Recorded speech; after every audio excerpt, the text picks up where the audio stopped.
بسم الله الرحمن الرحيم. ازيكم حبايب قلب، عاملين ايه؟ النهارده بقى الفيديو بتاعنا فيديو صغير كده، مش هنطول عليكم كتير. هنعمل معاكم الكبده البلدي او كبده الذبيحه بتاعت عيد الاضحى. كل سنه وانتم طيبين. طبعا يعني اما نحب بقى نعمل الكبده طبعا لازم ننقي الكبده تكون كده لونها وردي كده وفريش وصبحه.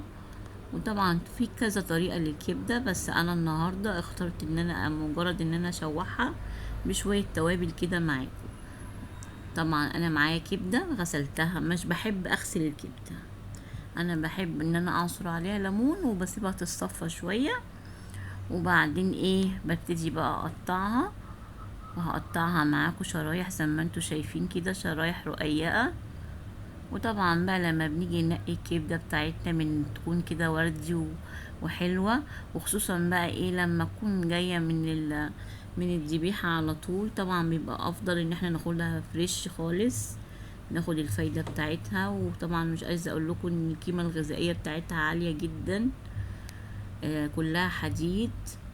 طبعا انا كده قطعت الكبدة وبقطع الكلاوي، ودي طبعا معاها برضو حتة من القلب كده، وبرضو بقطعهم شرايح زي ما انتوا شايفين كده.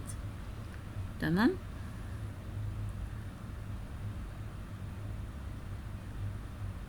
معانا بقى التوابل: كزبرة ناشفة، كمون، ملح، ومعانا فلفل اسمر، وطبعا معانا توم مفروم على فلفل، ومعانا فلفل متقطع صغير، ومعانا خل، ومعانا ليمون.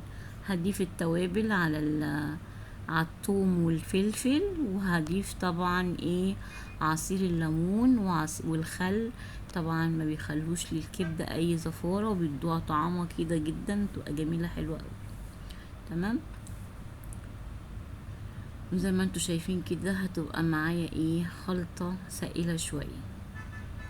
وهبتدي بقى ان انا اشوح معاكم الكبده. معايا معلقتين من السمنه على معلقتين من الزيت، وهننزل بقى بالكبده بتاعتنا، نديها الصدمه بتاعتها الاول شويه، نقلبها في الزيت كده يكون سخن. وبعدين طبعا ضفت سمنه على زيت زي ما انتوا شايفين كده، وهننزل بقى بالكبده بتاعتنا.